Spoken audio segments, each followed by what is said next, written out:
Hey everybody, how are you today? Touring. I want to talk about touring. Um Show money is usually the first money that artists see that come in. So shows matter and getting paid for shows matters. When you look at the if you're signed to a record label and you look at the money that is coming in, the great thing about show money, even if you have a 360 deal, is it doesn't go towards recouping. And recouping is where you pay back the label for the money that they've spent. So if you're signed to a label or you're signed to a production company, or even if you have an investor where they get a percentage of all of your money, the great thing about your show money compared to your streaming money is that it doesn't go towards recouping your marketing budget or your recording budget or any advances that you got. So it's pretty much cash in your pocket. And that's why I say that usually the first money that artists see is their show money. I also say that because, for example, Spotify pays somewhere around 0.007 cents per stream.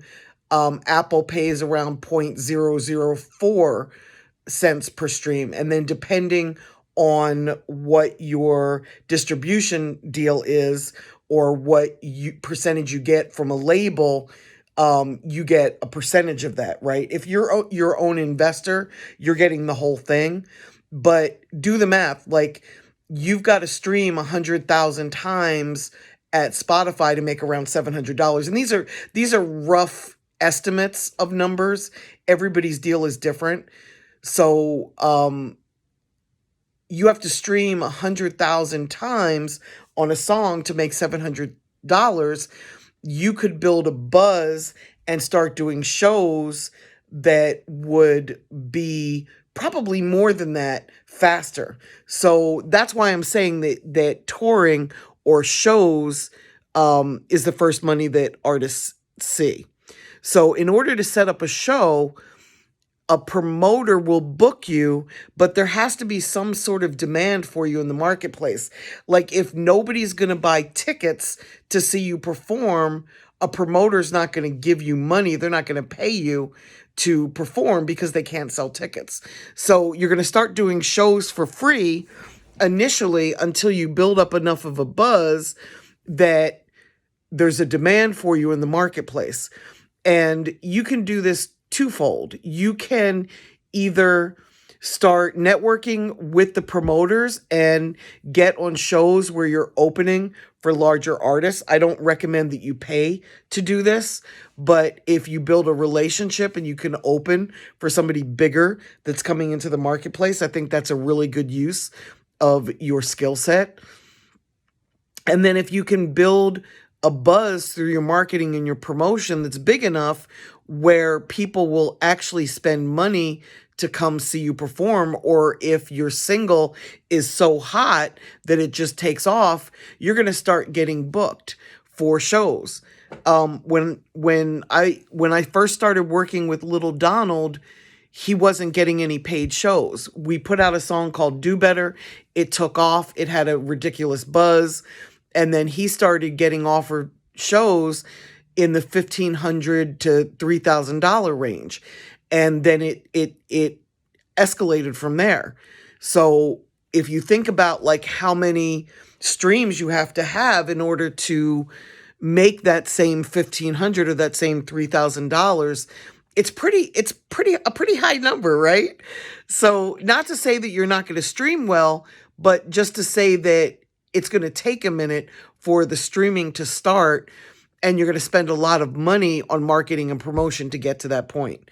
So another way that you can sort of get your touring happening a little bit quicker is to do door splits with promoters. So if you're taking some of the risk off of the back of the promoter, like instead of charging them, $1,500 to perform or $3,000 to perform or whatever your going rate is, if you offer to split the door with them 50-50, you're giving them the opportunity to spend the money that they were going to put into you and your fee to perform into marketing and promotion. So it reduces their risk exponentially.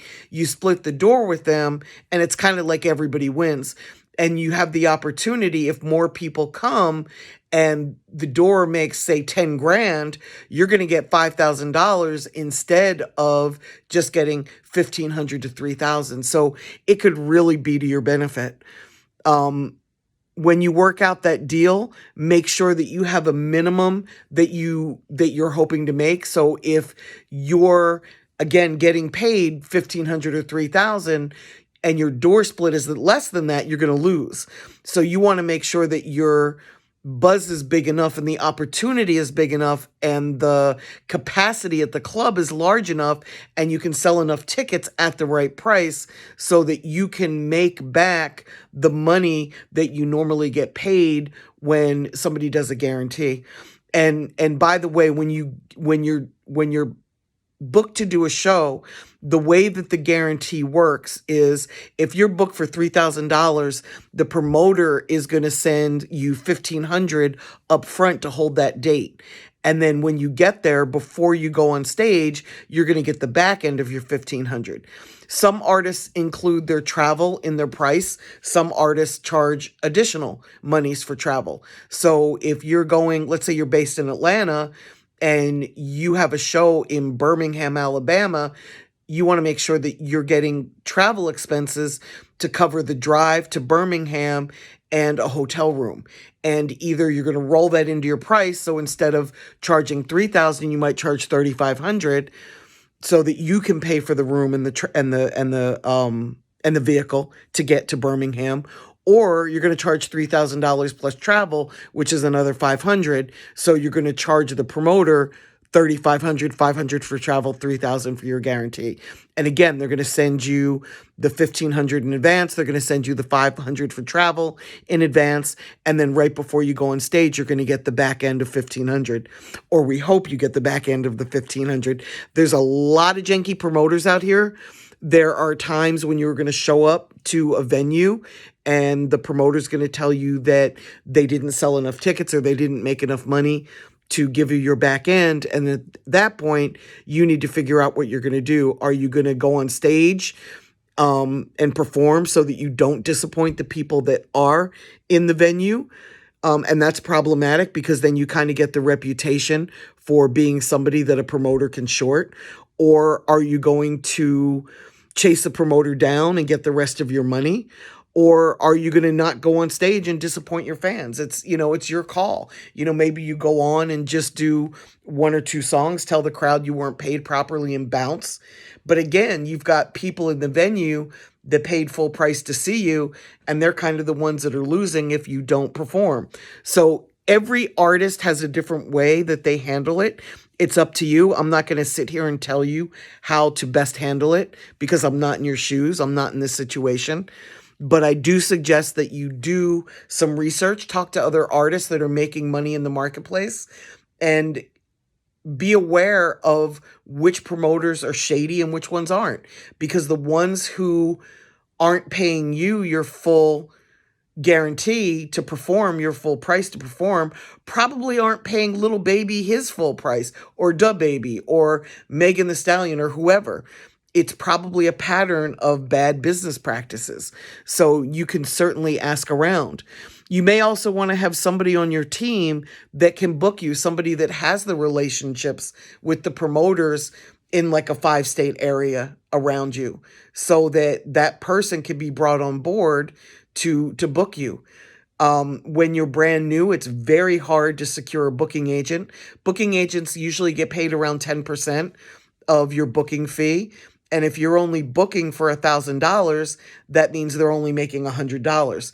So it's going to be very difficult for you to get somebody from Paradigm or CAA or William Morris or whoever to book you when your going rate is so low.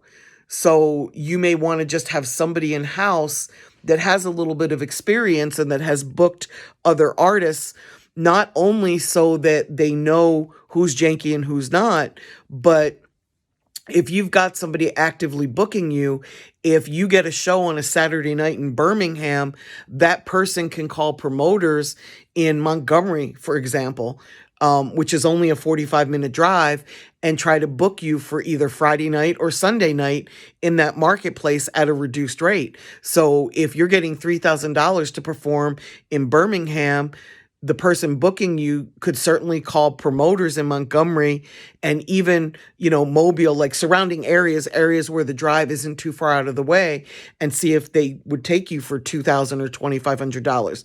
It's just a really great way to maximize your efforts. And then while you're in that city doing your show, there's no reason why you couldn't go a little bit early and do some promotional work while you're in the city. Hit the I wouldn't hit other clubs because I think that would be really offensive to where you're booked, but you could certainly hit any barbershops or flea markets or college campuses, or if it's a weekday, you could hit the high schools, you could hit the malls. You can do some work while you're in the city, and it's like you're getting paid to be on promo tour. And to me, that's like the best of both worlds. So touring is where you're going to make some money. As you get a little bit bigger, you can book out an entire tour. You'll probably drop your price a little bit. So let's say you're getting $15,000 a show, and you can book out a tour where you're going out on tour with Little Baby or DaBaby or somebody whose fan base is similar to yours. Not only will it benefit you to be performing every night in a different city because you're making steady money, but you can also, for the same example, go through and do promotional work in each city, and you're getting paid for it. I don't believe in paying to go out on tour. I've just not seen where that's beneficial, because if you're paying, it means your buzz isn't strong enough. And I just don't believe that fans go to clubs to see opening acts. I don't think they pay attention to opening acts. And I think if you're at a point in your career where you're paying to get on somebody else's tour, there's just not enough demand for you to make it worthwhile at that point. And again, that's just a personal opinion. I've got a lot of friends who do that and do try to get on people's tours. Maybe it works, maybe it doesn't. I don't see the value. I just think there's better ways to spend that money in order to build a buzz so that my artists can either get out there doing a promo tour where they're in the markets that matter most to us and it's a planned promotional opportunity, or they're actually getting paid to touch the stage. Okay, guys, I hope this was helpful. I know you guys asked me a lot of questions about touring. Make sure you have a great accountant set up, because when you're paid to do shows, you're paying state taxes wherever you're performing, if there are state taxes due in those different states. So if you're performing in Georgia, you're going to pay Georgia state taxes. If you're performing in Alabama, you're going to pay Alabama state taxes. And a seasoned touring accountant or entertainment accountant is going to know exactly how to handle that and exactly what needs to be done. They're going to be able to write off all of your travel expenses, that, the cost that you incurred, sometimes the outfit that you bought in order to perform. But an accountant is going to be better to advise you than I can in that situation. Okay, guys, thanks for tuning in. I hope this was helpful. Go do more research, learn how to tour, ask other artists that have come before you about promoters, ask them for tips about how to tour, how to save money on tour, how to make money on tour, and how to maximize opportunities for yourself. Okay, guys, take care.